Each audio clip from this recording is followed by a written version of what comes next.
আল্লাহ পাক মানুষকে অনেক জ্ঞান দিয়েছে, যার বাস্তব আমরা চোখের সামনে দেখতেছি।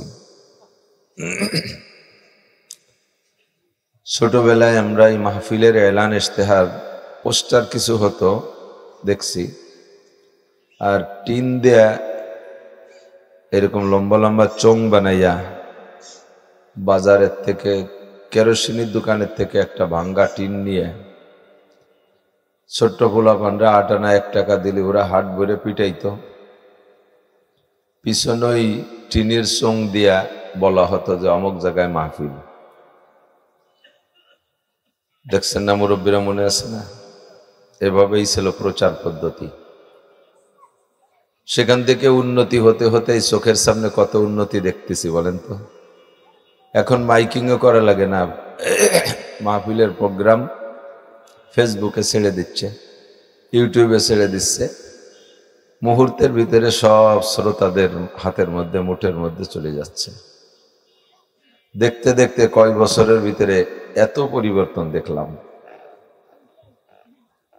ছোটবেলায় যে সকল মেহমানদারি আপ্যায়ন পদ্ধতি আমাদের মধ্যে ছিল, এখন সম্পূর্ণ পাল্টে গেছে।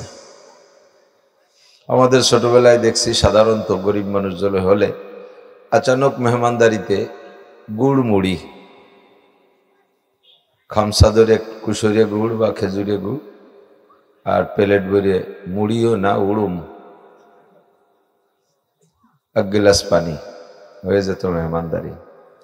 একটু সাজাই গোছাই করলে হয়তো আগের থেকে জানাজানি থাকলে পিঠে আটা তৈরি করত।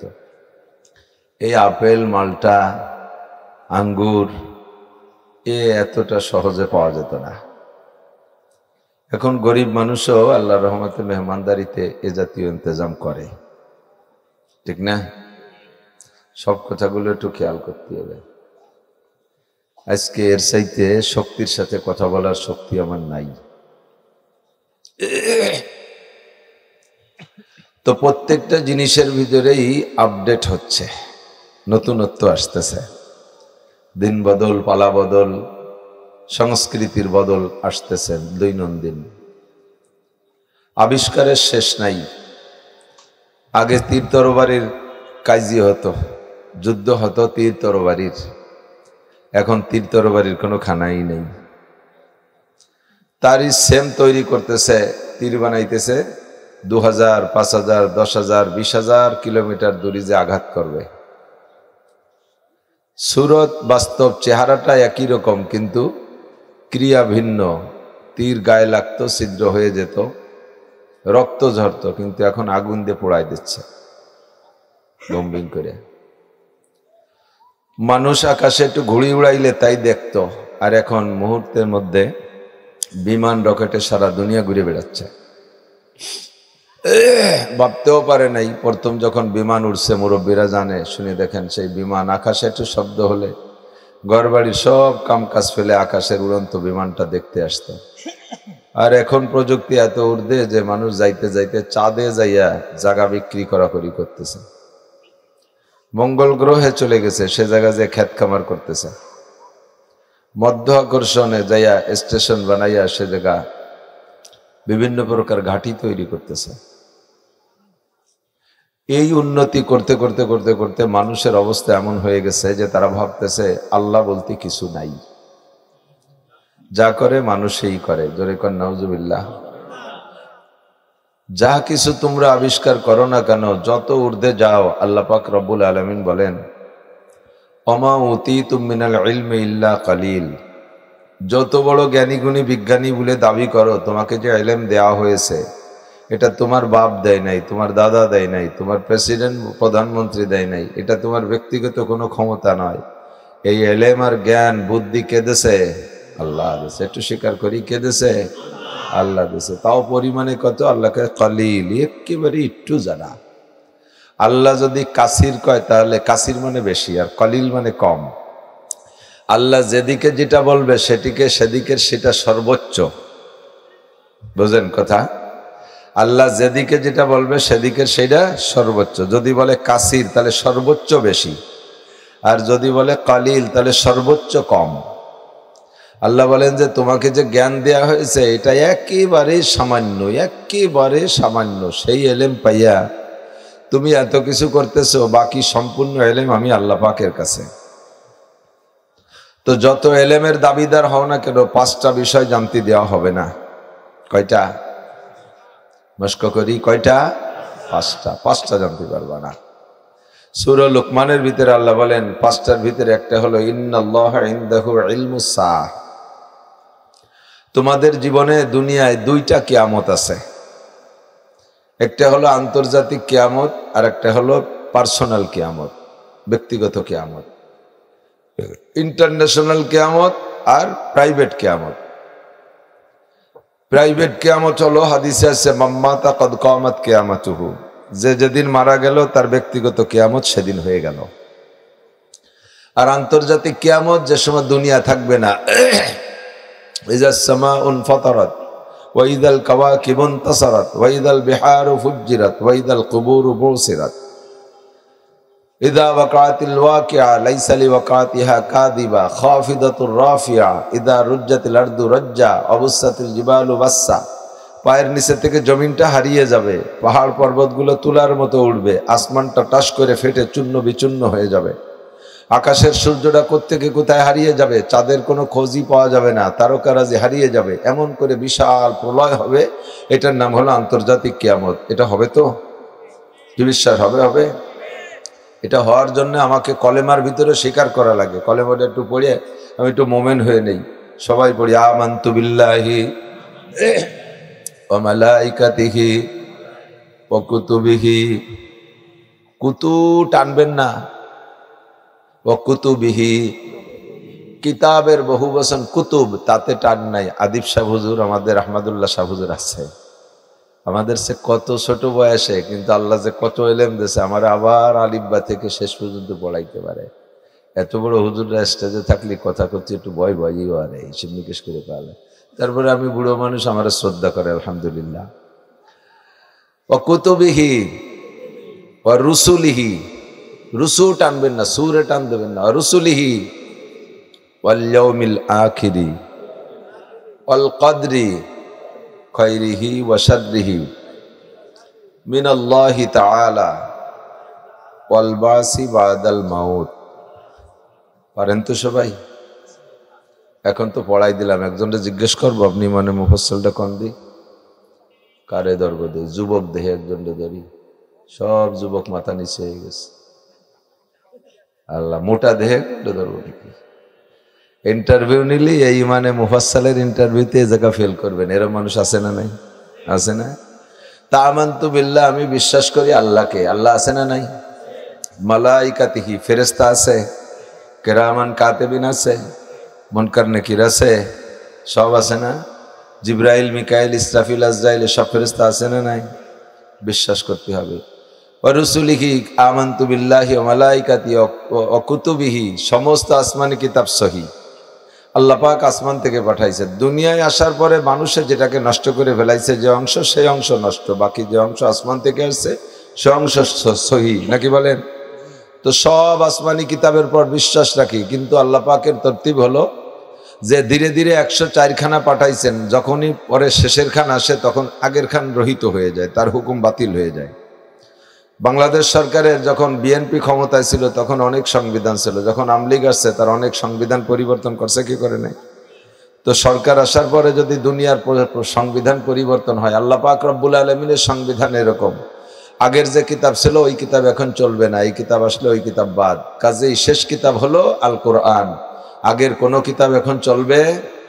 মুরব্বীরা পড়ছেন, পাকিস্তান পিরিয়ডের বই পড়ছেন না? দারুণ দারুণ শিক্ষণীয় গল্প পড়ছেন না? তার ভিতরে সুন্দর সুন্দর কবিতা পড়ছেন। আমি মাঝে মাঝে দুই একটা পড়ি।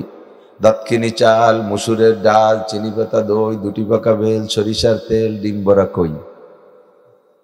মা যাহা বলেছে ঠিক মনে আছে, তাতে নাই ভুল, যদি হয় ভুল নিশ্চয় ছিঁড়ে দেবে মাথার চুল।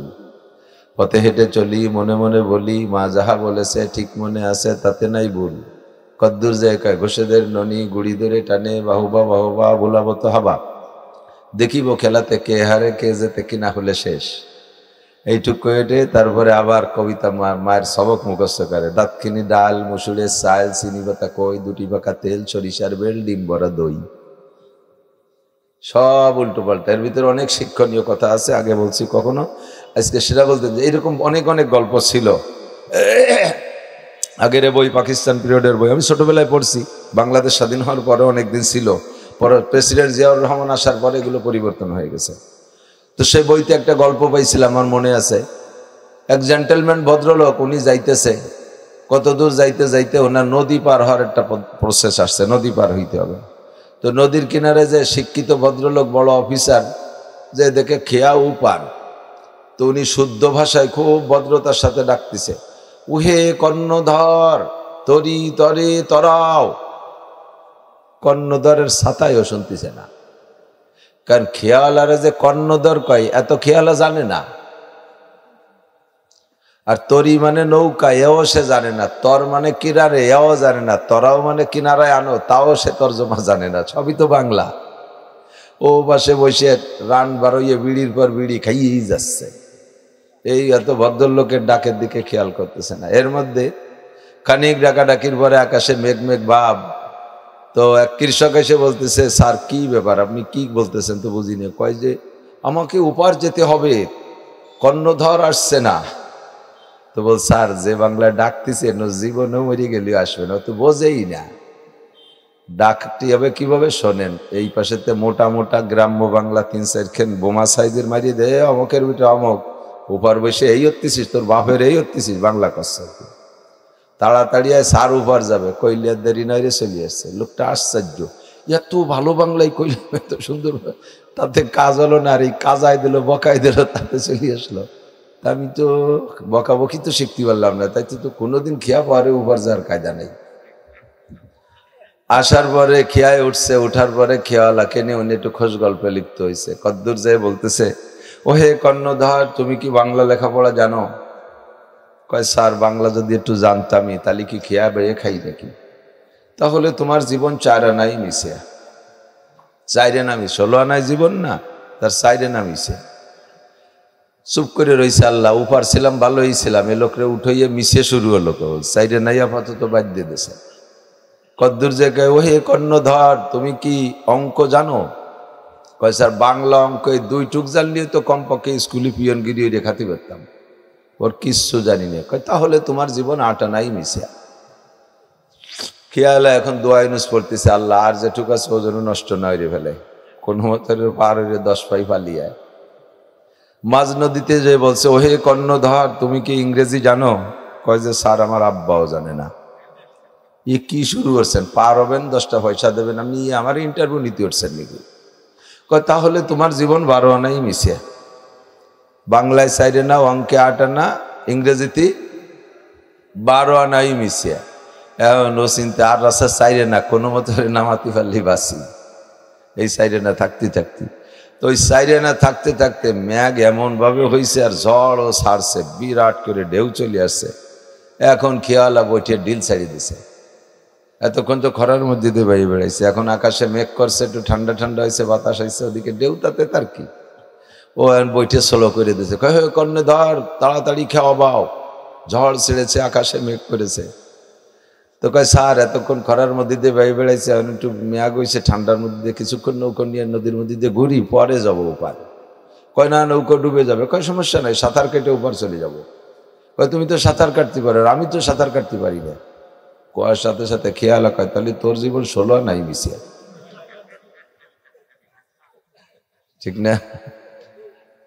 আমি বাংলা ইংরেজি অঙ্ক জানি না, 12 আনা গেছে, 4 আনাই দিয়ে 7টায় উপার চলে যাব। কিন্তু তুই বাংলা ইংরেজি অঙ্ক জানিস, 12 আনা আছে, সাঁতার কাটতে জানিস না, তোর 12 আনায় কাজ হবে না, তোর 16 আনা ধরেই মিশে। ঠিক না? কেমন সুন্দর কথা চিন্তা করতে পারছে, কত শিক্ষণীয় কথা। এই একডুম বাগডুম ঘোড়ার ডুমির মধ্যে এই আছে নাকি? কলম ছিল, ছুড়িয়ে মারলো, তাতে কাতলা মাছ পড়ে গেল, ও বড্ড লাগলো। এ কি যেন এটা গায় না কবিতা, ই কি এটা ফাও কথা, ফালতু। শিক্ষা মন্ত্রী যারা যারা শিক্ষা অফিসার, এরা কি বলে এইগুলো পাঠ্যপুস্তকের মধ্যে দেয়। আর লাস্টে তো এক বান্দরের বেটা বান্দর ঢুকছে, সে কয় যে আমরা সবাই বান্দরের তে ফয়দা হয়েছি। যেরকম নাউজুবিল্লাহ, ওই একাই বান্দরেতে পয়দা হয়েছে। তো এই জাতীয় শিক্ষা পুস্তক, এত সুন্দর ভালো ভালো পাঠ্যপুস্তক ছিল পাকিস্তান পিরিয়ডে। বাংলাদেশ আসার পরে এর একটা বই এখন পড়ে যদি আপনি পড়ে পড়ে স্কুলে যান, পরীক্ষা দেন, পাশ করতে পারবেন নাকি? সরকার পরিবর্তন, পাঠ্যপুস্তক পরিবর্তন, সংবিধান পরিবর্তন, আগের যত কিতাব আসছে লাস্টে কোরআন শরীফ এসে সব কয়খানটা পরিবর্তন করে দিয়েছে। এখন আর কোনো কিতাবের দরকার নাই। শেষ কিতাব আমাদের কোরআন, কিতাবের নাম কি? আল কোরআন। একটু মস্ক করি, আল কোরআন। আল কোরআন শাহরু রমাদানিল্লাযী উনজিলা ফীহিল কোরআন। এই কোরআনের আসা যাওয়া বড় চমৎকার। আশাটা আসছে রমজান মাসে, সমস্ত মাসের নেতা মাস কোন মাস? রমজান। আবার রাত দিনের ভিতরে আসছে লাইলাতুল কদর, সবে কদরে আসছে, কোন সুবহানাল্লাহ। আবার আসছে কার মাধ্যমে? যেই লোকটা লাউলাহুমা খালাকাল আফলাকা খালিকুহা লাউলাহুমা খারাজাল ইনসানু মিন আদামি, যেই লোকটাকে না বানাইলে আল্লাহ তাআলা সৃষ্টির অনেক কিছু বানাইতেন না, সেই লোকটা বিশ্বনবী মুহাম্মদুর রাসূলুল্লাহ সাল্লাল্লাহু আলাইহি সাল্লামের মাধ্যমে সেই কিতাবখান পাঠিয়েছেন। কিতাবের সব কিছু অত্যন্ত গুরুত্বপূর্ণ, ঠিক না? তার আশাটা বড় চমৎকার। এবং আসছে কোন জায়গায়? কোরআন শরীফ নাজিল হয়েছে ইন্ডিয়ায় না? এই কোরআন শরীফ নাজিল হয়েছে ইন্ডিয়ায় না, বাংলাদেশে। সারা দুনিয়ার মধ্যে সর্বশ্রেষ্ঠ জায়গা মক্কা। এই জাবালে নূর, এটা মক্কায়, মক্কার পাশেই জবালে নূর, গারে হেরা, এখানে নাজিল হয়েছে। সব মিলাইয়া দামি। তো বাহরহাল যা বলতে চাইছি, অকুতুবিহি, সব আসমানি কিতাব মানি, তবে শেষ কিতাব কোরআন, এ কথা ইয়াকিন রাখতে হবে। কথা বলেন। এবং তা আয়াত সংখ্যা নির্দিষ্ট, পারা সংখ্যা নির্দিষ্ট, সূরা সংখ্যা নির্দিষ্ট। আমাদের ভারতের ভিতরে থেকে একটা 2 নম্বর পণ্য বেরোইছে, নাম তার গোলাম মোহাম্মদ কাদিয়ানি। গোলাম আহমদ কাদিয়ানি এই আনাড়ি কয় কোরআন শরীফ আলো লৌহে মাহফুজে ছিল 40 পারা, তা মোহাম্মদের পর 30 পারা আসছে, আর 10 পারা থাকিয়ে গেছিল, সেই 10 পারা আমার কাছে পাঠাইছে আল্লাহ। ওর 10 পারারে ও যত কায়দা করে লেখুক, কোরআন শরীফের সাথে মিশাতে পারবে? ও তো সেই জামানায় আরাবিয়ান যারা বিশ্ববিখ্যাত পণ্ডিত মিস্টার আবু জাহেল, সে তাই ইন্না তাই না কাল কাউসারের সমতুল্য একটা সুরও লিখতে পারে নাই। লাস্টে নিজেই নিচে লিখে দিয়েছে লাইসা হাজা কালামুল বাশার, এটা কোনো মানব রচিত বাণী না, এটা একমাত্র আল্লাহ পাকের কালাম। কাজেই সূরা কাউসারের মতো 3 আয়াতের সমপরিমাণ একটা সূরা বানানো সম্ভব না। লোক তো একটু জায়গা লোক বেশি হয়ে যাবে। আমি কথা বলতে না পারলেও মোহব্বতের একটা টান আছে, যুবকরা অনেক আসে, বুড়োরা আসে। তো দেখেন ওই যে পিছনে ওরা সানাবাইন্দে দাঁড়ায় রয়েছে, আহলে হাদিস লাগে তো বহিয়ে সানাবাইন্দে, এখন ওকে একটু বসতে জায়গা দেওয়া যায় নাকি? একটু আগায় বসেন, একটু আসেন, একটু আগে আসেন, আসেন একটু আগে আসেন, একটু সামনে আসেন। যে আগাবেন সে 10 বছর এতেকাবের সওয়াব পাবেন। ইকরামের নিয়তে আগান, ইকরামের নিয়তে আগায় বসেন, 10 বছর এতেকাবের সওয়াব পাবেন। আর ফাফসাহু ইয়াফসাহিল্লাহু লাকুম, আল্লাহ বলেন তুমি বাহিরে থেকে আগন্তদের জন্য ভিতরে জায়গা করে দাও, আল্লাহ তাআলা তোমাকেও দুনিয়া প্রশস্ত জায়গা দেবেন, আখিরাতেও জান্নাতের মধ্যে জায়গা দেবেন। ইয়াফসাহিল্লাহু লাকুম, তোমার সব সংকীর্ণতা দূর করে দেয়। ওই মাঝখানে ওই জায়গাটুকু ফাঁকা কে? ওই নাকি পেশাব করছেন নাকি? তাহলে ওয়া কুতুবিহি, সব কিতাব মানিত। শেষ কিতাবের নাম কি? কোরআন, আল কোরআন। ওয়া কুতুবিহি ওয়া রুসুলিহি, সব নবী রসুলরা সত্য, লক্ষ লক্ষ, সংখ্যা নির্দিষ্ট না। শেষ নবী মুহাম্মদুর রাসূলুল্লাহ সাল্লাল্লাহু আলাইহি ওয়াসাল্লাম, আনা খাতামুন নাবিয়্যিন লা নাবিয়্যা বাদি। হুজুর বলেন আমি শেষ নবী, আমার পরে নবী আসবে না। আল্লাহ পাকও বলেন ওয়া খাতামুন নাবিয়্যিন ওয়া কানাল্লাহু গফুরুর রহিমা।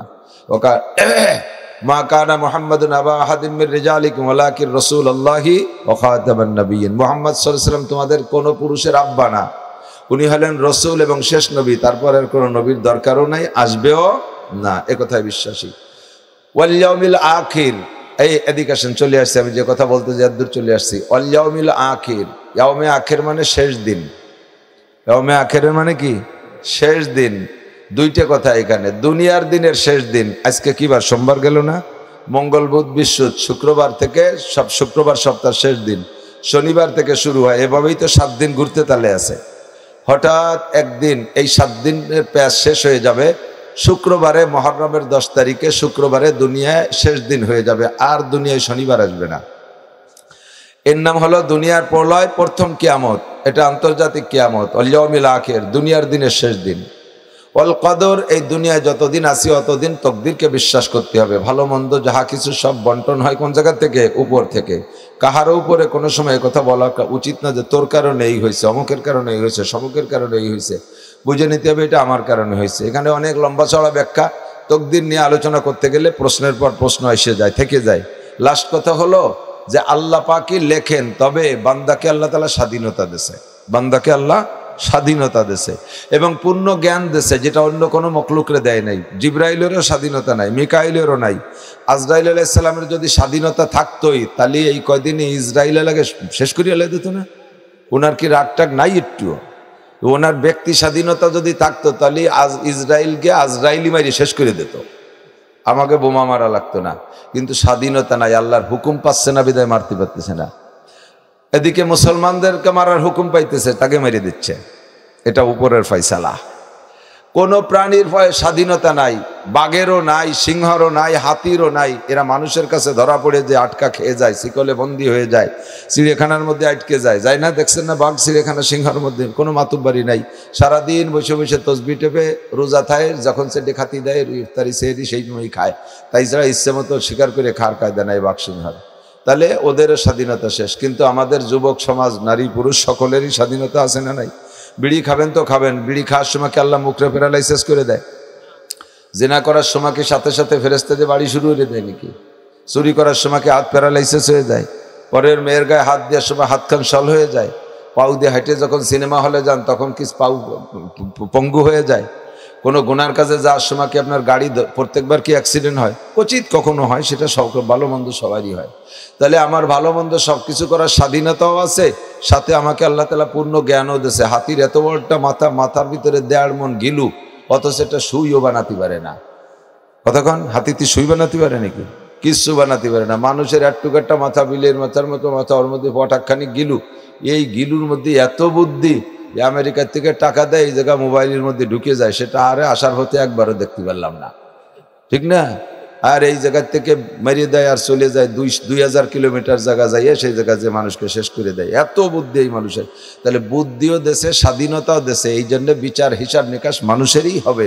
তো এই বুদ্ধি আর বিবেক বিবেচনা দিয়ে, স্বাধীনতা দিয়া, এটাকে স্বাধীনতা পাইয়া, বিবেক তো পরিপূর্ণ এবং স্বাধীনতা 100-100। এই স্বাধীনতা পাইয়া, পূর্ণ জ্ঞান পাইয়া মানুষের 70-80 বছর হায়াতের মধ্যে কি করবে এইটা আল্লাহ জানে। এইটা আল্লাহ অ্যাডভান্স জানে, জাইনে লিখে রাখছে, সেই অনুযায়ী সবকিছু হচ্ছে। কমপক্ষে এতটুকু বুঝতে হবে, এর নাম হলো তকদির। আমার বরিশালে হুজুর রহমতুল্লাহ আলাইহি বলতেন, একটা উদাহরণ আমি বলি, জায়গা মতো চলে যাচ্ছে, স্বাস্থ্যের সাথে পারতেছি না। বরিশালে হুজুরের কাছে আমি দর্শে মুসলিম শরীফের ক্লাসে তকদির সম্পর্কে এতটুকু আমি একটা উদাহরণ পাইছিলাম। হুজুর বললেন, মিয়া অনেক সময় দেখবা মাদ্রাসায় ছাত্ররা তো 12 জায়গার 13 জন আসে, সবাই তো আর হুজুর হয়ে আসে না, এখন তো হুজুর হতেই আসে নাকি বলেন? অনেক চোরের পোলাও আসে, নুসর ছেলেবেলে আসে, বহুত উল্টোপাল্টা পোলাপান আসে। তো মা বাপের স্বভাব যা, বাচ্চা কাচ্চাদের স্বভাবের মধ্যে তা খানিকটা অনেক সময় আইসে যায়।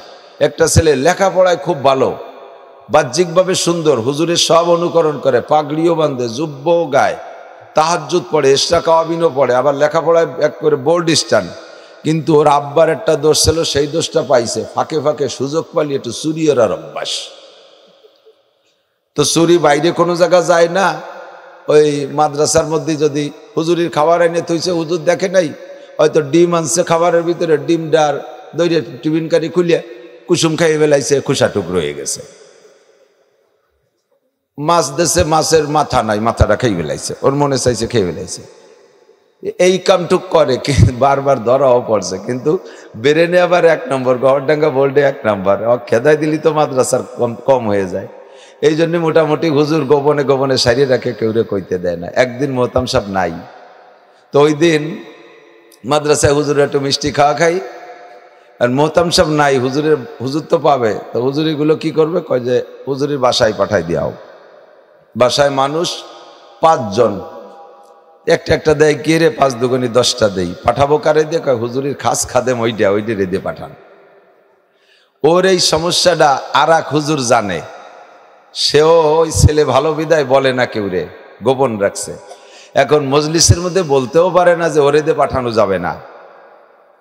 আবার সবাই সিদ্ধান্ত নেছে বাধা দিতে পারে না। আবার অন্য ছেলেপেলেও নাইস উপস্থিত, পাঠাইছে, ওরে দিয়ে পাঠাইছে। তো ওরে পাঠাই দেওয়ার পরও মিষ্টি নিয়ে চলে গেছে কদ্দূর, বিল্ডিংয়ের ওই ধারে চলে গেছে। মজলিসে উস্তাদদেরকে উনি বলতেছে, দেখবেন এই মিষ্টি সম্পূর্ণ বাড়ি পৌঁছবে না, ও কিছু না কিছু মাইট দেবেই। সবাই বলতেছে এমন একটা ভালো ছেলে সম্পর্কে এরকম কুধারণা করা আপনার ঠিক হবে না, যদি না খায় তাহলে তো গুনাহগার হবেন আপনি। কয় সেটা তো হবই, কিন্তু তবে ও খাবেই। আমি ওরে চিনি। সত্যিও বিল্ডিংয়ের ওই পাশে যে এদিক ওদিক তাকাইয়া এক গালে দুটি মারি দিছে। মিষ্টি পৌঁছইছে বাড়ি 8টা। পরের দিন মোহতান সবাই এসে বলতেছে যে আমাকে বাড়ি 5 জন, হয় 5টা দেবেন, 1টা রেখাবো, নয় 10টা দেবেন, 2টি রেখাবো, মিষ্টি 8টা দিলেন কে? এখন হুজুররা টিফাটিফি হতেছে, ঘটনা কি হয়েছে? এখন কয় কি যা আল্লাহু আকবার, 2টি মারি দিছে। ওই এখন বলেন, আমার হয়ে গেছে, উদাহরণ দেওয়া হয়ে গেছে। এখন বলেন, এই হুজুর ওখানে খাতায়ও লিখে দিছে ও মিষ্টি খাবেই খাবে, 2টা মেরে দেবে, 2-1টা মেরে দেবে, কিছু না কিছু মারবে। এই হুজুর যা বলল ওই ছেলেটা তাই করলো। বুঝেন, এই জায়গা বুঝার জায়গা কইতেছে। এই হুজুর যা বলল ছেলেটা তাই করলো। এখন কি বলবেন যে হুজুর যদি ওই না কত তাহলে ওই ছেলেটা মিষ্টি খাতো না, এরকম নাকি? বোঝেন নাই? হুজুর বলছে বিদায় কিও খাইছে, ও তো খাবেই খাবে। হুজুর বললিও খাবে, না বললিও খাবে। তো হুজুর ওরে 5 বছর ড্রিল করে ওর স্বভাব সম্পর্কে যতটুকু অভিজ্ঞতা অর্জন করছে, তাতে সেই অভিজ্ঞতার আলোকে বলছে যে ও আড়ালে গেলে মিষ্টি কিছু না কিছু খাবেই খাবে। আর বললো, আর তাই হয়েও গেল। কথা বলেন তো। আল্লাহ পাক মানুষের সৃষ্টিকর্তা, ওই ছেলেটার সৃষ্টিকর্তা ওই হুজুর না। 5 বছর তারে পরিচালনা করার ভিতর দিয়ে তার স্বভাব সম্পর্কে যতটুকু অভিজ্ঞতা অর্জন করেছে, সেই অভিজ্ঞতার আলোকে অ্যাডভান্স একটা কথা বললো, আর তাই মিলে গেল। আর আল্লাহ মানুষকে বানাইছে, সৃষ্টি করেছে মাল ম্যাটেরিয়াল সব কিছু দিয়ে। কার ভিতরে কি যোগ্যতা আছে, এই যোগ্যতা আল্লাহ পাক রব্বুল আলামিনের জানা আছে না নাই? এই যোগ্যতার বদৌলতে আল্লাহ পাক অ্যাডভান্সে জানে এর 30 বছর হায়াত দিলে এর ভিতরে কয় বোতল মদ খাবে, এর 70-80 বছর হায়াত দিলে এর ভিতরে কত টাকা সুদে ঘুষে করে খাবে, এর চেয়ারম্যান বানাইলে ও চেয়ারম্যান হতে পারলি বারা কি করে খাবে, মেম্বার হতে পারলি কি করে খাবে, সব আল্লাহ এইভাবে অ্যাডভান্স জানে। এটা আল্লাহ জানে, আল্লাহ লিখে রাখছে, এই অনুযায়ী লিখে রাখছে। এই লেখছেন বিদায় যে আমরা আপনারা এই আকাম করি তা না, আমরা আপনারা করবো, এটা আল্লাহ অ্যাডভান্স জানে, তাই লিখে রাখছে। এর নাম হলো আল কদর। এর নাম কি? আল কদর। আল্লাহু আকবার। আর ভাঙ্গাবো না, সময় নেই, আমার কষ্ট হচ্ছে। ওয়াল কদরি খায়রিহি ওয়া শাররিহি মিনাল্লাহি তাআলা। ভালো মন্দর ফয়সালা কোন জায়গা থেকে? পূর্ণ বিশ্বাস রাখতে হবে আল্লাহর উপরে, ফয়সালা আল্লাহ থেকে আসে। ওয়াল বাসি বাদাল মাউত। আর পরকাল আখেরাত যেটা হবে, দ্বিতীয় সিংহায় ফুকের পরে আবার উঠতে হবে, সেইটা হলো 7 নম্বর। ওয়াল বাসি বাদাল মাউত। মরার পরে আবার আপনাকে উঠানো হবে। হবে কি হবে না? মরার পরে আল্লাহ পাক বাঁচাইতে পারবে? পারবে? পারবে? আল্লাহ বাঁচাইতে পারবে না? মরার পরে বাঁচাইতে পারবে না? আল্লাহ পারবে। প্রত্যেক দিনের কাছে আপনি জিজ্ঞেস করতে পারেন। আমরা প্রত্যেক দিন 1-2 বার মরি, কিন্তু প্রত্যেক দিন 1-2 বার মরি। যাদের সময় আছে তারা দিনও মরে, রাত্রিও মরে। যাদের সময় কম তারা খালি রাত্রি মরে। আবার অনেকে আছে দিন রাত সব সময়, কোনো সময় মরে না, দিন রাত 24 ঘন্টা দুনিয়া দিন ধান্দাবাজি করে। তো এই মরণ হলো ঘুম। ঘুমের সময় দোয়া পড়েন কি? আল্লাহুম্মা বিসমিকা মুতু ওয়া আহইয়া। আল্লাহ তোমার নামে মরিতেছি, তোমার নামে আমি জীবিত হব, নাকি বলেন? বিসমিকা আমুতু, তোমার নামে মরিতেছি। ঘুমটা মরণ সাদৃশ্য। মানুষ মরে গেলে যেমন দুনিয়ার কোনো খবর থাকে, অনেকের ঘুম খুব কঠিন ঘুম, একেবারে পানির মধ্যে ফেলাই দিলেও সজাগ হয় না। আমার মৌলানা আলী হাসান শাহ হুজুর বলছিলেন, সত্যমতা উনি জানে, ওনারই ঘটনা। উনি বলেন যে সেই সময় হুজুর তো এলাকায় বক্তাদের মধ্যে প্রথম মোটরসাইকেল পার্টি চালাই, তো ওইরকম সিংহের মতো। তো ঢাকার থেকে টাঙ্গাইল যাইতেছে মোটরসাইকেলে, পিছনে ওনার খাদেম বসা। রাতভর পুরো ঘুমতো হয় নেই, সকালে ফজর পড়েই টান দিছে ওই জায়গায় যাইয়ে ঘুমাবে।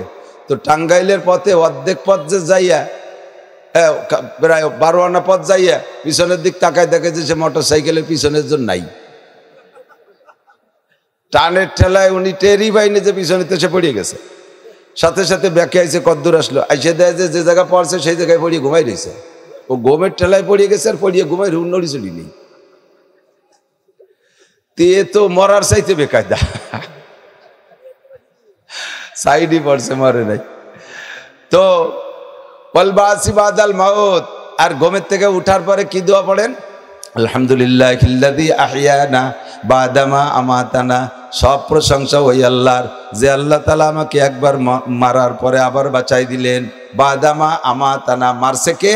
আল্লাহ। আহইয়ানা, বাঁচাই দিয়েছে কে? আল্লাহ। প্রশংসা কার? কাজেই যে আল্লাহ তাআলা প্রত্যেক দিন 6 ঘন্টা 5 ঘন্টা মেরে রাখার পরে আবার বাঁচাই দিতে পারে। ওয়া ইলাইহিন নুশুর, লম্বা একটা মরণের পরে, স্থায়ী মরণের পরে আবারও বাঁচাইতে পারবে কি পারবে না? দুইটা কিয়ামতের ডেট আল্লাহ তাআলা কেউরে জানায় নাই। ব্যক্তিগত কিয়ামতের ডেটও আল্লাহ জানায় নাই, কবে কে কোন জায়গায় মারা যাব। আন্তর্জাতিক কিয়ামতের ডেটও আল্লাহ পাক জানাই দেন নাই, এমনকি নবী পাক কেউ বলেন নাই। আল্লাহ পাক বলেন ইন্নাল্লাহা ইনদাহু ইলমুস সাআহ, কিয়ামতের তারিখ আল্লাহই জানে। আয়াতের শেষে বলেন ওমা তাদরি নাফসুম মাযা তাকসিবু গাদা ওমা তাদরি নাফসুম বিআইয়ার দিন তামুত। আন্তর্জাতিক কিয়ামত কবে হবে এটা কেউ জানে না, আর ব্যক্তিগত কিয়ামত কে কবে কোন জায়গা মারা যাবে কেউ কইতে পারবে না। যেখানে মরণ আছে সেখানে তোমাকে যাইতেই হবে। কতক্ষণ? যেখানে মরণ আছে যাইতেই হবে। ওমা তাদরি নাফসুম মাযা তাকসিবু গাদা, আগামীকাল কে কি ইনকাম করবা, কে কি খাইবা, এইটা কেউ কইতে পারবা না। রান্না করা প্লেটের ভাত তুমি লুকমা মুখে দিতে পারবা না, মুখে দেশও গিলতে পারবা না, গেলসো পেটে রাখতে পারবা না।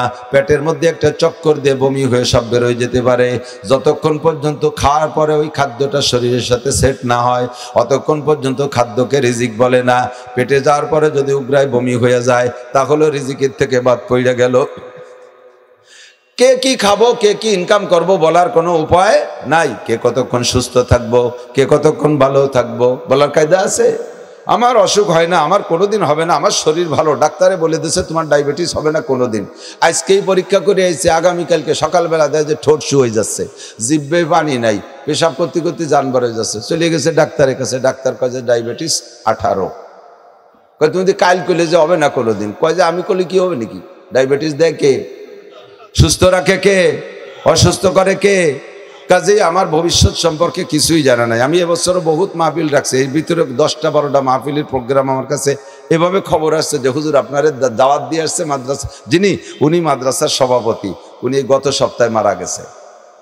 আমারে দাওয়াত দিয়ে যাইয়া সভাপতি মারা গেল। আমি কি এখন যে বলবো যে সভাপতি তুমি কেন মরলে, দাওয়াত দিয়ে এসে আমি মাহফিল শেষ করার আগে মরার কি দরকার ছিল, এখন আমার কি উপায় হবে, এরা আমার আগে হাতি দেবে না দেবে তার ঠিক নাই, তুমি এরকম মরার কি দরকার, তুমি মরিয়েই যখন যাবাতে আমার দাওয়াত কেন দিলে, এ কথা বলার কায়দা আছে নাকি?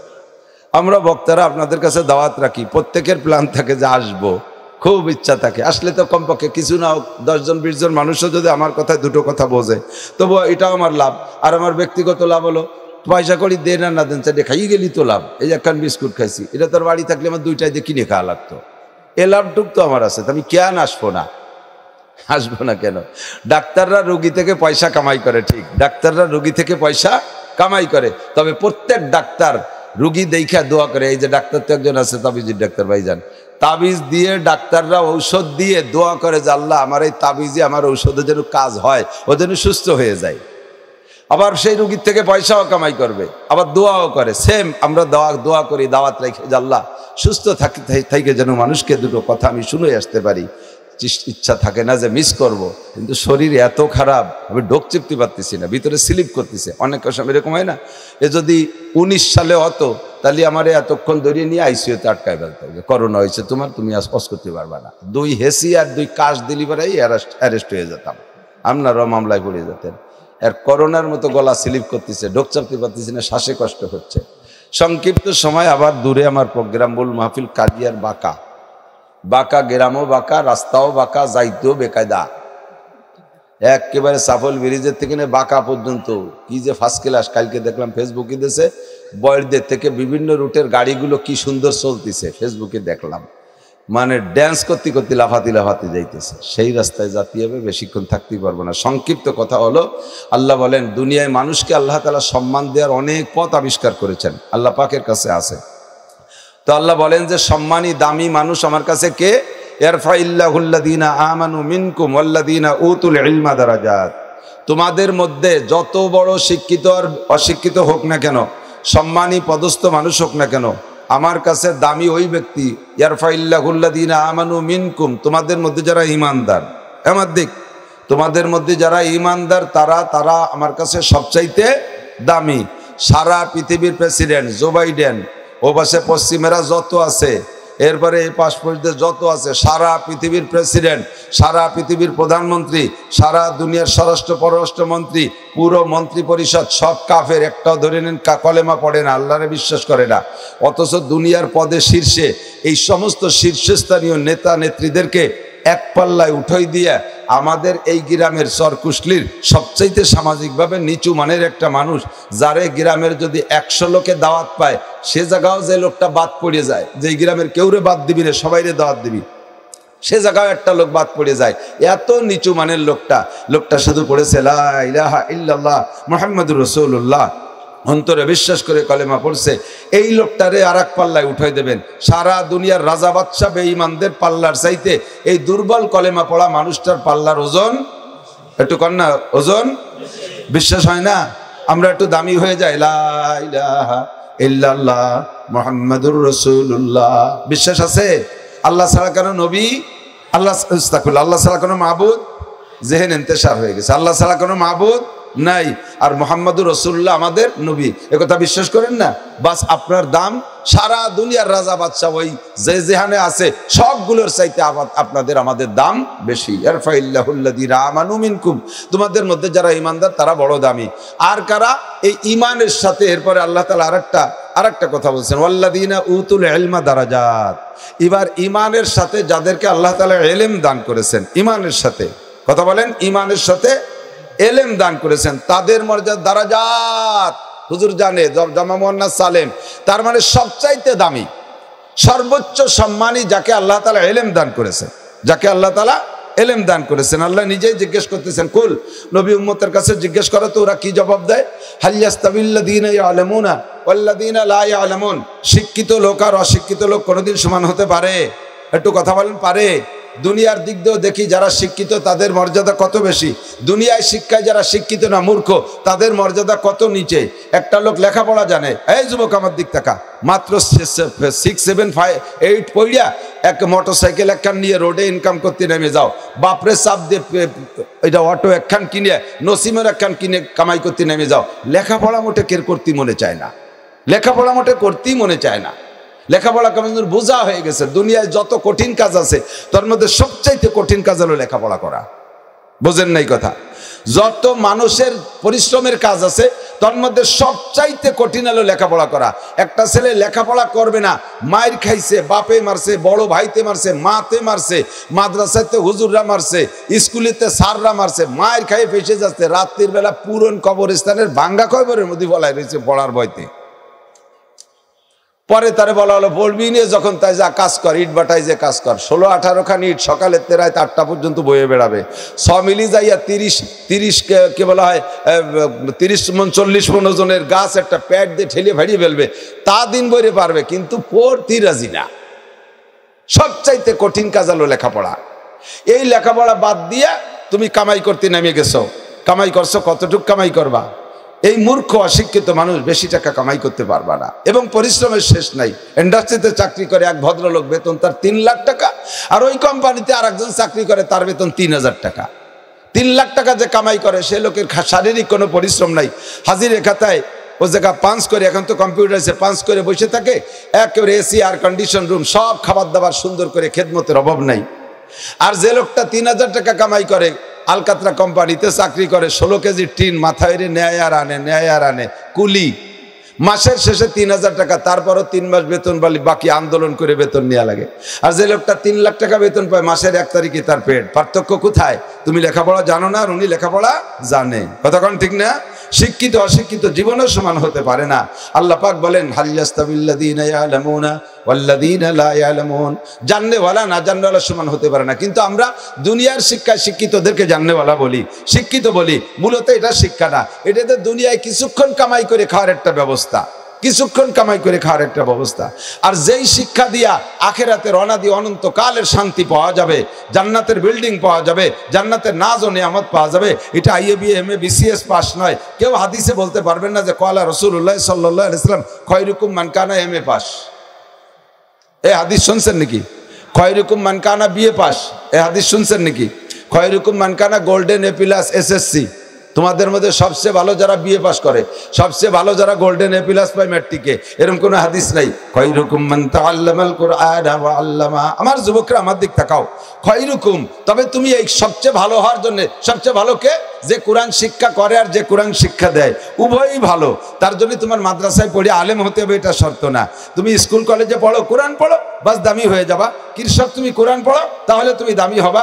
পুরুষ তুমি কোরআন পড়ো, দামি পুরুষ হবা। নারী তুমি কোরআন পড়ো, দামি নারী হবা। পুলিশ কোরআন পড়ো, দামি পুলিশ হবা। আর্মি কোরআন পড়ো, দামি আর্মি হবা।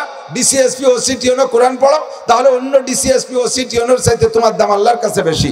যেই কোরআন পড়বে সেই দামি হবে, যেই কোরআন পড়বে সেই দামি হবে। কতক্ষণ ঠিক না? এবার জাননেওয়ালা, কোরআন হাদিস শরিয়াত জাননেওয়ালা ব্যক্তির আমল আর না জাননেওয়ালা ব্যক্তির আমল কোনোদিনও সমান হয় না। কতক্ষণ? নামাজ মশলা যারা জানে তারা মশলা জানিয়ে শুনে নামাজ পড়ে। হুজুরির কাছে শুনে দেখেন, আহমদুল্লাহ সাহেব হুজুরির কাছে শুনে দেখেন, নামাজে যখন আমরা দাঁড়াই ইমাম সাহেবরা কিরাত পড়ে, এই কিরাতের দিকে হুজুর পড়া শুরু করলে আমরা যারা তর্জমা বুঝি, আমাদের মনের ভিতরে ওই আমরা তো তর্জমা বুঝি, উনি তিলাওয়াত করে আর আমরা তর্জমার স্বাদ নিতে থাকি, তর্জমার স্বাদ নিতে থাকি। আপনারা যারা তর্জমা বোঝেন না, আপনারা তার এই স্বাদ বুঝবেন না। আমরা তর্জমা বুঝি বিদায় মনে চাই যে ইমাম সাহেব আরেকটু বড়ুক, আরেকটু বড়ুক, এই সামনে আর 3-4 আয়াত আছে, ওইটুকু পড়লে বিষয়টার আলোচনা শেষ হয়, আমরা এই অপেক্ষা করি। আর আপনারা চিনতে পারেন তাড়াতাড়ি রুকুতি যায় না কে, মশাই কামলা শেষ করে বেলা দিচ্ছে, এত বড় গরমের মধ্যে দাঁড়ায় থাকা যাচ্ছে না, এই হুজুর পাইছে কি সন্ধ্যের সময়। এবার আমরা যারা তর্জমা বুঝি, ইমাম সাহেব লাস্টে যে রুকুর এক আয়াত থাকতে ছেড়ে দিয়ে রুকুতি চলে গেছে, মনের মধ্যে খসখস করতে তালে থাকে। রুকু টু রুকু একটা বিষয়ের আলোচনা পূর্ণ, এক রুকু থেকে আর এক রুকু, এভাবে রুকু বন্টন করা আছে। তো এই রুকুর একটা আয়াত বাকি থাকলে কথাটা পূর্ণ হয় না, আমাদের মধ্যে অশান্তি লাগতে থাকে, আমরা খুব বিরক্ত বোধ করি। আবার মাঝে মাঝে আমি বলিও যে গতকালকে এক জায়গায় দেখলাম ভালো একজন আলেম, এই ফিকিরটাও নাই, ভালো একজন আলেম, আমারও এই ফিকির হতো না। আমি বরিশালে হুজুর রহমতুল্লাহ আলাইহির কাছ থেকে এই ফিকিরটা শিখছি। আমি গহরডাঙ্গা মাদ্রাসায় দাওরা পড়ি তখন শেষে 6 মাস মাদ্রাসার মসজিদে আসর মাগরিব ঈশা 3 ওয়াক্তের ইমামতি করছি আমি। মুরব্বীরা তো সবই ছিলেন, তো সে সময় তার এটা বুঝি না, এলোমেলো কিরাত যেখান থেকে যেরকম মুখস্থ আছে সেখান থেকে সেরকম পড়ি। একদিন বরিশালে হুজুর বলতেছে, মিয়া 2টা কিরাতের ভিতরে তরজমা এবং শানে নুজুল অবতরণের দিক দিয়ে মিল করিয়া এভাবেই কিন্তু কোরআন শরীফটা সাজানো। তা আলাম তারার পরে লীলাফিরে সাজাইছে, লীলাফিরে আগে দিয়ে আলাম তারারে পরে দেই নেই কেন কৌতো? তা তো জানিনি হুজুর। কয় যে আলাম তারা কাইফা ফাআলা রাব্বুকা বিআসহাবিল ফিল, এই সূরার ভিতরে আল্লাহ তাআলা আসহাবে ফিলের ঘটনা আনছে, যে কাবা ঘরকে ধ্বংস করার জন্য হস্তি বাহিনী আব্রাহাম বাদশা হাতি নিয়ে যে আক্রমণ করছে, সে সময় দুনিয়ায় কোনো মুসলমান নাই, নবী পাক নবী হয়ে আসেন নাই, সারা দুনিয়া কাফের, ওদিকে ইহুদার নাসারা, এদিকে মক্কায় সব কাফের মুশরিকরা কাবার মধ্যে 360টা মূর্তি রেখে পূজা পাঠ করে। এই মুশরিকরা আবার কাবা ঘরে পাহারাদারি করে, এদের হাতে কাবার দেখভালের দায়িত্ব, যদিও তার মধ্যে মূর্তি রাখছে কিন্তু চাবি তাদের হাতে নিগরানি করে, ধোয়া মোছা পরিষ্কার মুশরিকরা করে, কাফেররা করে, এই মক্কার কাফেররা। এখন হস্তি বাহিনী নিয়ে কাবারে ধ্বংস করতে জন্য আসতেছে। আল্লাহ পাক রব্বুল আলামিন এই হস্তি বাহিনীকে তৈরন আবাবিল, উড়ন্ত পাখি দিয়ে তাদেরকে পাথর মেরে শেষ করে দিয়েছে। ওয়ারসালা আলাইহিম তৈরন আবাবিল তারমিহিম বিহিজারাতিন মিন সিজিল, তাদেরকে পাথর দিয়ে শেষ করে দিয়েছে। কেন করলো? কেন করলো? এ সময় তো মুসলমান নাই, আল্লাহ হাতি বাহিনী কাকে পক্ষে পাঠাইলো? লি ইলাফি কুরাইশ, লি ইলাফি কুরাইশ, এই কামটা করছে আল্লাহ কুরাইশদেরকে খুশি করার জন্য। কারণ তোরা কুরাইশরা কাবাঘরকে হেফাজত করিস, এর পাহারাদারি তোরা করিস, আমার কাবার যত্ন তোরা নিস, এই জন্য ওই সময় কুরাইশদেরকে খুশি করার জন্য আলাম তারার ঘটনা ঘটাইছে। এই জন্য আগের রেখাতে আলাম তারা পড়লে, দ্বিতীয় রেখাতে কুরাইশ না পড়লে, বরিশালে হুজুর বলেন, মিয়া আমার মনে হয় যেন তুমি নামাজের আজকে অর্ধেক পড়ছো আর অর্ধেক পড়ো নাই। সদস্য হুজুর রহমতুল্লাহ আলাইহি ওনাদেরকে এভাবে ইমামতি শিখাইছে। সেই থেকে আমার মাথার মধ্যে ঢুকছে, 2টা কিরাতের ভিতরে যদি নুজুল অবতরণের দিক দিয়ে মিল না থাকে, তরজমার দিক দিয়ে মিল না থাকে, এ জায়গাতে একটু ও জায়গাতে একটু খাবু খাবলা পড়ে, আমার যে কি খারাপ লাগে তা বলতে পারি না। কাজেই আপনাকেও যদি নামাজের মজা নিতে হয়, স্বাদ নিতে হয়, সূরা ফাতিহা জীবন ভরে শোনেন। ইমামের যদি কণ্ঠ ভালো হয় শুনতে মজা লাগে, যদি ইমামের কণ্ঠ ভালো না লাগে তাহলে বেশি একটা মজা লাগে না। এখন পড়তে হবে, দাঁড়ায় থাকতে হবে, দায়টে ছাড়ি দিয়ে তোরাইটি চলে যাওয়া যাচ্ছে না, তাই দায়টে শুনি। কিন্তু যদি তরজমা বুঝতেন তাহলে ইমামের কণ্ঠ লাগবে না। আলহামদুলিল্লাহি রাব্বিল আলামিন, সমস্ত প্রশংসা কার? জোর হলো না কেন? তিনি রব্বিল আলামিন। আমার যেখানে যা দরকার সব কিছু দিয়ে লালন পালন করে, মায়ের পেটে থাকতে পর্যন্ত যা দরকার সব দেয়, শুধু আমারে দেয় না, আমার যা কিছু আছে দুনিয়ায় যা কিছু আছে সবাইরে লালন পালন করে। এই কাজ যিনি করে প্রশংসা তার। আলহামদুলিল্লাহি রাব্বিল আলামিন। বুঝছেন না তরজমা? এখন থেকে এই আয়াতটা যখন ইমাম পড়বে তখন আপনি এই তরজমাটা বুঝবেন আর মজা নেবেন। আর আপনি যখন আয়াতটা পড়ে ছাড়িয়ে দিবেন আলহামদুলিল্লাহি রাব্বিল আলামিন, সঙ্গে সঙ্গে আল্লাহ পাক একটা জবাব দেয়। আল্লাহ জবাব দেয় হামিদানি আব্দি। ও চমৎকার, আমার বান্দা আমারে প্রশংসা করছে। আল্লাহ খুশিতে সুন্দর একটা জবাব দিয়ে দেয়, হামিদানি আব্দি। এরপরে বলবেন আর রহমানির রহিম, সমস্ত দয়াবান মেহেরবান একমাত্র কে? আল্লাহ। আর রহমান যিনি মেহেরবান আর দয়াবান, আর রহিম মেহেরবান, দয়াবান মেহেরবান আল্লাহ। আজকে থেকে আয়াতটা শুনবেন, তরজমা বুঝবেন। তখন আল্লাহ পাক বলেন আসমা মাজ্জাদানি আব্দি, বান্দা আমাকে যথাপযুক্ত সম্মান প্রদর্শন করেছে। মালিক ইয়াউমিদ্দিন, অথবা বলা হয় আসনা আলাইয়া আব্দি, আমার বান্দা আমার প্রশংসা করেছে। মালিক ইয়াউমিদ্দিন, 3 নম্বর আয়াত বলবেন মালিক ইয়াউমিদ্দিন, বিচার দিনের মালিক কে? জোর হলো না? বাংলাদেশের প্রধান বিচারপতি, ইন্ডিয়ার সুপ্রিম কোর্টের প্রধান বিচারপতি, আমাদের প্রেসিডেন্ট প্রধানমন্ত্রী কি হাসরের মাঠের বিচারপতি? বিচার দিনের মালিক কে? মালিক ইয়াউমিদ্দিন। বলার সাথে সাথে আল্লাহ পাক জবাব দেয় সাদাকা আব্দি, থ্যাংক ইউ বান্দা, তুমি সত্য কথা বলেছো, তুমি একেবারে উপযুক্ত কথা বলেছো। ওদিন আর কোনো মাতুবারি চলবে না, বিচার আমিই করব, বিচার দিনের মালিক আমি আল্লাহ। সাদাকা আব্দি, বান্দা আমার সত্য কথা বলেছেন। এক একটা আয়াত পড়ে ছেড়ে দেবেন আর আল্লাহ এভাবে জবাব দেয়। এরপরে 4 নম্বর আয়াত, ইয়্যাকা না'বুদু ওয়া ইয়্যাকা নাস্তাইন, তোমারই ইবাদত করি, সাহায্য তোমারই কাছে চাই। ইবাদত কার? নামাজ কার জন্য? আব্বা মারে সেই বইতে নামাজ পড়ি, মানসি কি কবে সেই বইতে নামাজ পড়ি। আছে অনেকে নামাজ পড়ে, আপনি তো নামাজ পড়তেন না, ইদানিং যে পড়েন, বুড়ো হয়ে গেছি আর নামাজ না পড়লে মানসি কি কয়, আল্লাহ কি কয় সে চিনতে না, মানসি কি কয়। এই নামাজ হয়ে যাবে ফাঁকে, আপনার কিচ্ছু হবে না, কারণ এটা আল্লাহর জন্যই পড়েন না, এটা হলো মানুষকে মুখ বন্ধ করার জন্য। এর কাছে শিরিক ফিল ইবাদত। আর আল্লাহকে বলা ইউশরিক বি ইবাদাতি রাব্বিহি আহাদা, কোনো ইবাদতের মধ্যে আল্লাহর সাথে শিরিক করবা না। নামাজ আল্লাহর জন্য, রোজা আল্লাহর জন্য, দান করি আল্লাহর জন্য, টুপি পরি আল্লাহর জন্য, পাগড়ি আল্লাহর জন্য, দাড়ি রাখি আল্লাহর জন্য, ফরজ ওয়াজিব আল্লাহর জন্য, সদকা খয়রাত আল্লাহর জন্য, তাবলীগি যাই আল্লাহর জন্য। কতক্ষণ যা কিছু করি ইবাদত সব কার জন্য? ইয়্যাকা না'বুদু, তোমার ইবাদত করি। এরপরে বলছেন কি ওয়া ইয়্যাকা নাস্তাইন, আল্লাহ ইবাদত যেহেতু তোমার করি, দেবদেবীর পূজা করি না, নেতা নেত্রীর পূজা করি না, দুনিয়ার কোনো মখলুকের পূজা করি না, কাজেই নাস্তাইন, সাহায্য কাহারও কাছে চাইব না, সাহায্য চাই তোমার কাছে। ওয়া ইয়্যাকা নাস্তাইন। বুঝছেন না তরজমা? মনে আছে না? আজ থেকে সূরা ফাতিহা শুনবেন ইমামের পিছনে, দেখবেন অথবা নিজে পড়বেন, আর এই তরজমাগুলো আপনার সামনে ভাসবে, পড়ার মধ্যে আলাদা মজা পাবেন। যখন এইটা বলবেন যে ইয়্যাকা না'বুদু ওয়া ইয়্যাকা নাস্তাইন, এর মধ্যে 2টা অংশ, একটা হলো আল্লাহর ইবাদত করি বলে স্বীকৃতি দিলাম, আর একটা হলো শেষ অংশে আমি সাহায্য চাই। কি সাহায্য? কই যে আল্লাহ আমি সাহায্যের কোনো নাম কলাম না, আমার ছেলে লাগবে, মেয়ে লাগবে, বউ লাগবে, বাচ্চা লাগবে, টাকা লাগবে, গাড়ি লাগবে, বাড়ি লাগবে, আমি কিছু কলাম না, আমার যা লাগবে আমার চাইতে তুমি ভালো জানো। কতক্ষণ না? আমার কি লাগবে এটা আমি ভালো জানি না, আল্লাহ ভালো জানে। এক কথায় বলে দিচ্ছি নাস্তাইন, সাহায্য তোমার কাছে চাই, কি কি লাগবে তা তুমি ভালো জানো। বলার সাথে সাথে আল্লাহ কয় হাজা বাইনা আব্দি ওয়ালিয়া হাজা বাইনি ওয়া বাইনা আব্দি। এই আয়াতটা আমার আর আমার বান্দার মাঝে 2 ভাগে বিভক্ত, হাজা বাইনি ওয়া বাইনা আব্দি। এরপরে কয় ওয়ালি আব্দি মা সাআলা, আমারটুকু আমি পাইছি আর আমার বান্দা যা চাইলো তা তারে দিয়ে দিলাম। আরে কন্যা সুবহানাল্লাহ, বান্দা যা চাইলো, সাহায্য চাইলো, দিয়ে দিলাম তারে। ওয়ালি আব্দি মা সাআলা। এরপরে বলবেন এহদিন, এবার কই যে আল্লাহ আমি একটু ব্যাখ্যা দিয়ে কই আমি কি চাই। আগে তো সাধারণভাবে কইছি যে সাহায্য চাই, নাম করলাম না। তবে বর্তমান দুনিয়ার যে হালাত, এই হালাতে আমি 2-3টে কথা একটু না কয়ে পারতেছি না। ওই সূরা ফাতিহার মধ্যে আপনি আল্লাহর সাথে কথা করছেন, বলতেছেন যে আল্লাহ আপাতত তো বাংলাদেশেই আমার ইমান ঠিক রাখা কঠিন। আটরশি, চন্দ্রপাড়া, মানিকগঞ্জ, সুরেশ্বর, ভোজেশ্বর, ইনায়েতপুর, বাহাদুরপুর, শরীয়তপুর, মাদারীপুর, ফরিদপুর, তবলিগ, তার মধ্যে ইতাআতি, ওয়াজাহাতি, চরমুনাই, কাদিয়ানি, হিজবুত তাওহীদ, পাঙ্কু ফুঙ্কু, এই দেশ ভরিয়ে গেছে আওয়াজ যাবায়। কিন্তু বুঝতে পারতেছি না যে সহি কোনটা। আলিয়া, কওমি, লম্বা টুপি, গোল টুপি, ফাড়া জামা, গোল জামা, এ কোন তালে পড়ছে, আমি কোন দিক যা বুঝে উঠতে পারতেছি না। কাজে ইহদিনাস সিরাতাল মুস্তাকিম, এতর মধ্যে সঠিক রাস্তা কোনটা এইটা আমার একটু দেখাই দাও। এরপরে আমি আবারও আল্লাহরে আরেকটু ব্যাখ্যা করে বুঝাই দিচ্ছি। সিরাতাল্লাযীনা আন'আমতা আলাইহিম, যেই পথে চলার কারণে একদলরে তুমি পুরস্কৃত করেছো, আছে না আছে না, যে সঠিক পথে চলার কারণে একদলরে তুমি পুরস্কৃত করেছো, আমারে সেই দলের পথে চালাও।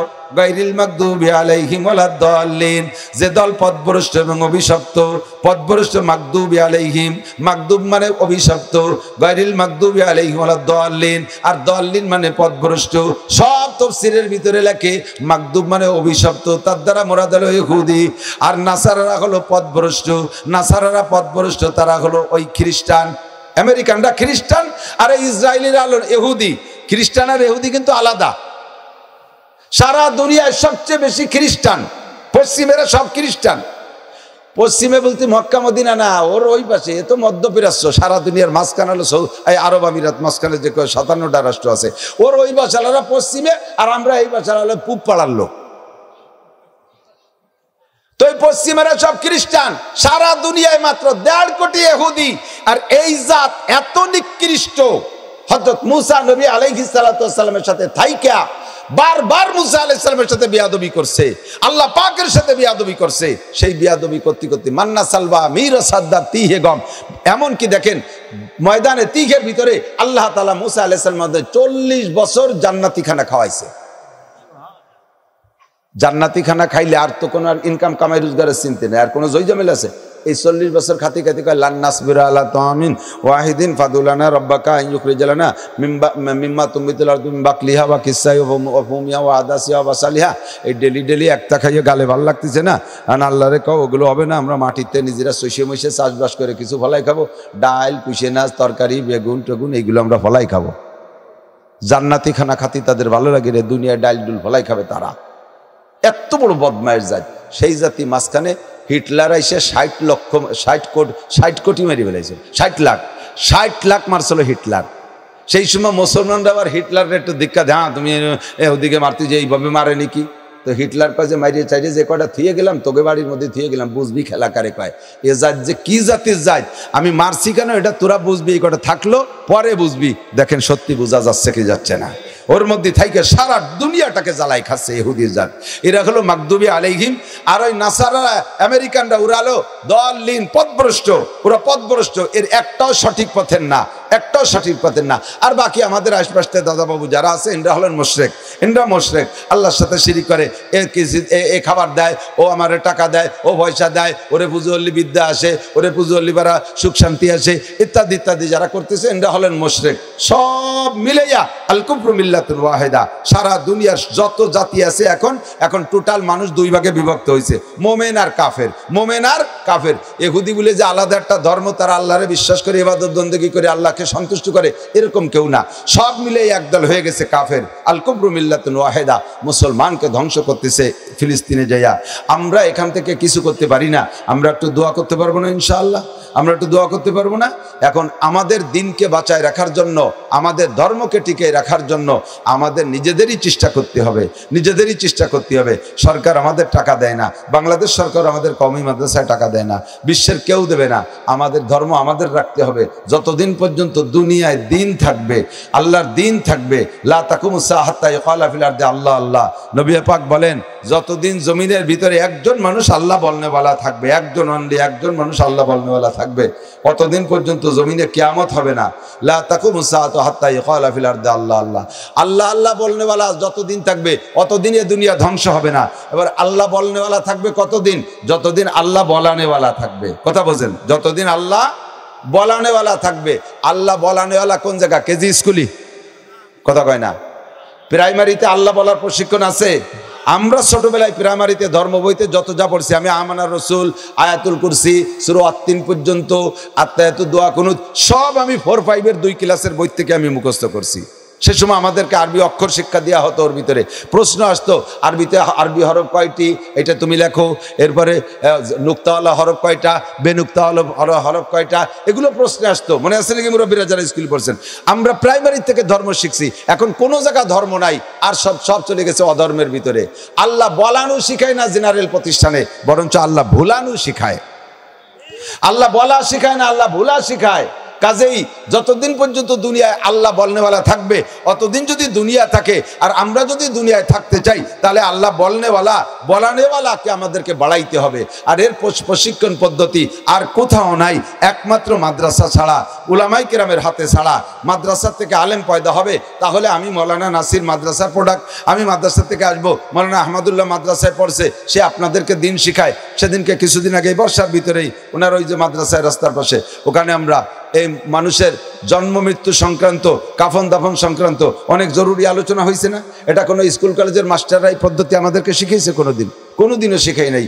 এই ছোট্ট বাচ্চারা দেখেন জানাজা পড়লো, এর ভিতরে বহুত মানুষ আছেন জানাজার দোয়া জানেন না, আছে না নাই? জানাজা ভর্তি যে অজু লাগে ইয়াও জানে না, কারণ রুকু সিজদা নাই, তার জানাজায় অজু বানায় কি হবে? আবার বড় বড় নেতাকে জানা যায়, সামনের এক কাতার পুরো হিন্দু, সামনে দিয়ে এক কাতার হিন্দু দাঁড়াইছে, নেতাকে জানা যায়। দিয়ে জানাজা যে কি তাই বোধ নাই। ছোট্ট ছোট্ট বাচ্চারা এগুলো শেখায়, মেয়েদেরকে শিখতে হবে। তালাবুল ইলমি ফারিদাতুন আলা কুল্লি মুসলিমিন ওয়া মুসলিমাত। এখন ফিতনার জামানায় একদল বেরোইছে ছোটি ছোটি বই নিয়ে, বাড়ি বাড়ি যাইয়া বিটিকে বলতেছে পুরুষের নামাজ আর মহিলাদের নামাজের মধ্যে কোনো পার্থক্য নাই। আমরা মসজিদে যাই, আপনারাও যাবেন। আমরা জুমা পড়ি, আপনারাও পড়বেন। আমরা ঈদের নামাজ পড়ি, আপনারাও পড়বেন। আমরা তারাবি 8 রাকাত পড়ি, আপনারাও 8 রাকাত পড়বেন। আমরাও সানা বুকির পর বান্ধি, আপনারাও বানবেন। মহিলা পুরুষ সবার সানা বুহির পর নিয়ে উঠে দিয়েছে। এই যে ফিতনাবাজ একদল চলতেছে, এই মুহূর্তে নারীদের নিজেদের জাতীয় শিক্ষায় শিক্ষিত হতে হবে। কোরআন শরীফ শুদ্ধ করে পড়া শিখতে হবে। নামাজ ভাঙ্গার কারণ 19টা, তার ভিতরে 1 নম্বর কিরাত অশুদ্ধ পড়া। কিরাত অশুদ্ধ পড়া, আপনাদের যাদের কিরাত অশুদ্ধ আছে, কিরাত শুদ্ধ না, আপনাদের নামাজ এতদিন যা পড়ছেন ও কিচ্ছু খাতায় লেখে নাই, কিন্তু অপড়ি টড়ি চলে আইছেন, রয়ে গেছে মসজিদের বারান্দার বাইরে, কিচ্ছু ওই নেই। তাহলে তো বাকি জীবনে আর অনুরোধ সম্ভাবনা নাই, সময় নষ্ট হলে লাভ নাই, আর নামাজ পড়বই না। যা করলেন তাতে হবে না পড়া, আইনে যান তা পড়ি লাভ কি? এটা কায়দা না? শীতকালে অজু বানাবো, গোসল করবো, নামাজ পড়ো, তা বলে সুরবুলির কারণে হয় না, তাও পড়বো কি? তিনি গিয়ে থাই দাঁতে খরা বাঁধাই দিয়ে 9টার দিকে উঠিয়ে কুলি টুলিয়ে নাস্তা খাওয়ানি। তাই তো ব্যবস্থা আছে, এতটুক হইছে, তা আমার বলার কায়দা নাই। অশুদ্ধ কিরাতে নামাজ হইছে কথা আমি বলতে পারবো না। যেখানে মাসালা কিতাবে লেখছে যে নামাজ কিরাত গলত হইলে নামাজ হয় না, বাতিল, সে জায়গায় আমি বললে খালি খালি আপনাদেরকে ওই অতিরিক্ত অফার আমি দিতে পারি। একটা অফার আছে আমার কাছে, সেটা হলো আপনি আজকে পাক্কা প্রতিজ্ঞা করেন, আজকে যে আমি যেহেতু কিরাত অশুদ্ধতে নামাজ হয় না, আমি দুনিয়ার এত কিছু শুদ্ধ করে পড়া শিখলাম, বলা শিখলাম, আমি কোরআন শরীফ শুদ্ধ করে পড়া শিখবই। এই পাক্কা প্রতিজ্ঞা কইরা আপনি এখান থেকে যান যে কাল সকালে আমি নাদিয়া কায়দা কিনে মসজিদের ইমাম সাহেবের সাথে মক্তবে বসবো, অথবা রাত্রে ঈশার নামাজের পরে 10 মিনিট করে আমি মেহনত করব। মরার আগে আমি কোরআন শরীফ শুদ্ধ করে পড়িয়া শুদ্ধ কিরাত দিয়ে আমি নামাজ পড়িয়ে তারপরে আল্লাহকে খুশি করে যাব। এই প্রতিজ্ঞাটা যদি এই জায়গা করেন, আর এখন প্রতিজ্ঞা করে আপনি চলে যাবেন বাড়ি, ফজরের আগে যদি আপনি মারা যান, ফজরের আগে মারা যান, কালকে কায়দা কিনার আগে যদি আপনি মারা যান, তাহলে বিগত জীবনে যত ভুল নামাজ ছিল সব ভুল নামাজ শুদ্ধ হয়ে আমল নামা ভরে যাবে। এই একটা মাত্র পথ আমার কাছে আছে, আর বিকল্প পথ নেই। তবে আপনার চেষ্টাটা হতে কেমন? চেষ্টাটা হতে হবে কেমন? যাই তো কই তো হুজুর একটু পড়াই দিতে, তা দেয় না, হুজুরই বাদামিয়া, হুজুর গেল আগের মাসে 200 টাকা দিছি, তাতে ফ্যাট ভরে নাই, এই মাসে আবার টাকা চাই বেশি, পড়বো কি? এই গেল ওনার কোরআন শরীফ। তোমার ম্যাট্রিক পাস করতে 5টা প্রাইভেট মাস্টার ঠিক করছো, তার জন্য হাজার হাজার লাখ লাখ টাকা ঠিক খরচ করছো, তা তুমি কোরআন শরীফ ভর্তি, আর গ্রাম অঞ্চলে বাচ্চা মুষ্টি চাল দেয়, মুষ্টি চাল দেয়। তাও যদি হুজুরির সাথে ইমাম মহিলার সাথে একটু জ্ঞানজাম থাই তা মুষ্টি চালের মধ্যে খুদ মিশিয়ে দেয়, যা হুজুর সুদারি দেবো, চাইলেও ভালো চাল দেবো না, খুদালা চাল দিয়ে দেবো। হয়ে গেল কোরআন শরীফ পড়ার প্রতিদান। এইভাবে কোরআন শরীফ পড়লে হবে না, আপনাকে চেষ্টা করতে হবে দুনিয়ার সর্বোচ্চ চেষ্টা। আরে এদিক তাকান, এই যে আমাদের খুলনা বিশ্ববিদ্যালয়ের মৌলানা আব্দুল কুদ্দুস সাহেব আসেন না বক্তা, উনি বলতেছিলেন যে হুজুর আমার মাদ্রাসায়, আমার মসজিদে একজন প্রফেসর, আমাদের বিশ্ববিদ্যালয়ের শিক্ষক, উনি কোরআন শরীফ পড়ে, ফাঁক পালি বসলি কোরআন শরীফ পড়ে, আগে পড়তো না, কতদিন হলো পড়ে। তা আমি জিজ্ঞেস করি, স্যার এত কোরআন শরীফ পড়েন, বিরক্ত লাগে না?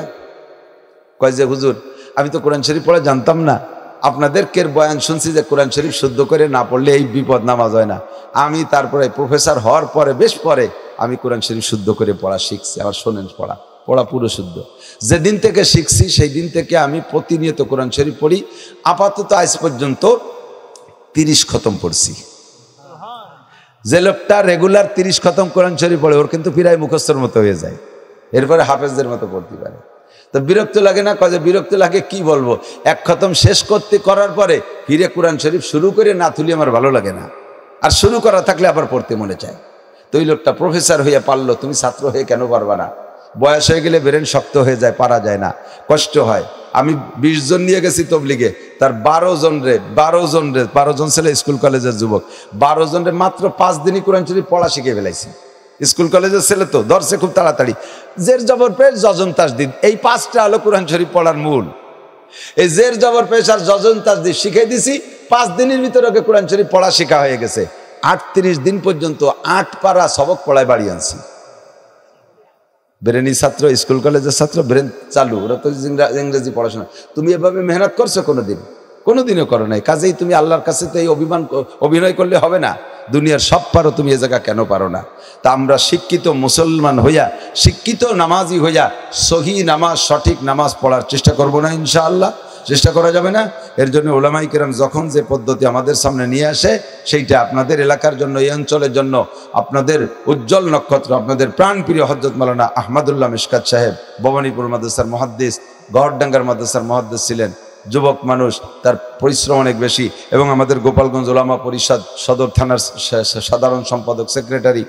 সামনে 11ই নভেম্বর নীলের মাঠে আমাদের বৃহত্তর গোপালগঞ্জ 5 থানা সম্মিলিত বিশাল ইসলামী মহাসম্মেলন। অনেক বড় বড় ওলামাই কেরামরা আসবে, বাংলাদেশের সর্বোচ্চ ওলামাই কেরামরা ইনশাআল্লাহ ওখানে থাকবেন। পটিয়ার মহতাম সাহেব হুজুর থাকবেন, যাত্রাবাড়ির মহতাম সাহেব হুজুর থাকবেন, মুস্তাকুর নবী সাহেব থাকবেন, নুরুল ইসলাম অলিপুরি সাহেব থাকবেন, তারপরে মাহফুজুল হক সাহেব থাকবেন, ওই যে এটা শাইখুল হাদিস সাহেব হুজুরের ছেলে, আমাদের ঢাকা বোর্ডের মহাসচিব, এনরা থাকবেন। এরকম বড় বড় ওলামাই কেরাম সব থাকবে। সকাল থেকে শুরু হবে, সকাল থেকে কয়টা থেকে? 10টা থেকে শুরু হবে। আপনারা যাবেন না ইনশাআল্লাহ? আমরাও সেখানে থাকবো। দোয়া করি, আপনারাও দোয়া করেন। আমার শরীর অত্যন্ত খারাপ, যেটুক বলতে বলতে শেষমেশ জোরে হয়ে গেছে, এর ক্রিয়া কতদিন যায় আল্লাহই জানে। খুব অসুস্থ লাগতেছে। আমি সবার কাছে দোয়া চাই। বেঁচে থাকা কথা, আসলে কথার থেকে কথা আসে, কিন্তু জেহেন ভালো না, তন্দরস্তি গন্না বাসাদ, শিরে শকরে জাহরে হাস, মাহবুব আগার কৃষ্ণ বাসাদ বিস্তরে গুল খার হাস। শরীর ভালো না থাকলে দুধ চিনিও বিষির মতো মনে হয়। বন্ধুর সাথে সম্পর্ক ভালো না থাকলে ফুল বিছানা কাটা কাটা মনে হয়। কোনো কিছুই ভালো লাগতেছে না, ভিতরে শুকায় আসতেছে। আমি আপনাদের সকলের কাছে দোয়া চাই, আমিও দোয়া করি। শেষে আরও ওলামাই কেরাম আছে, আহমদুল্লাহ সাহেব বয়ান করবেন, ঢাকার হুজুর বয়ান করবেন। প্রত্যেকের কথা শুনবেন। কার কথার ভিতরে কত নূর আছে তা আল্লাহই ভালো জানে, কার কথার মধ্যে হিদায়াত আছে আল্লাহই ভালো জানে। শুধু নাসির সাহেবের বয়ান শুনবো আর বেটাকে কথা শুনবো না, এটাও একটা শিরিক হয়ে যাবে, এটা একটা শিরিক হয়ে যাবে। এই শিরিকও করবো না। যার জেকের কথার মধ্যে আল্লাহ তাআলা আমার হিদায়াত মিলিয়ে দিতে পারে, ঠিক না? এই জন্য আমরা সবাই শুনবো। ভাষাগত ত্রুটি বিচ্যুতি মার্জনীয়। যা বলেছি শুনেছি, আল্লাহ আমাদের থেকে আমল করার তৌফিক দান করে। সুবহানাল্লাহি বিহামদি, সুবহানাল্লাহিল আযীম, সুবহানাকাল্লাহুম্মা বিহামদিকা, আশহাদু আল্লা ইলাহা ইল্লা আনতা আস্তাগফিরুকা ওয়া আতুবু ইলাইক। আসসালামু আলাইকুম ওয়া রাহমাতুল্লাহ।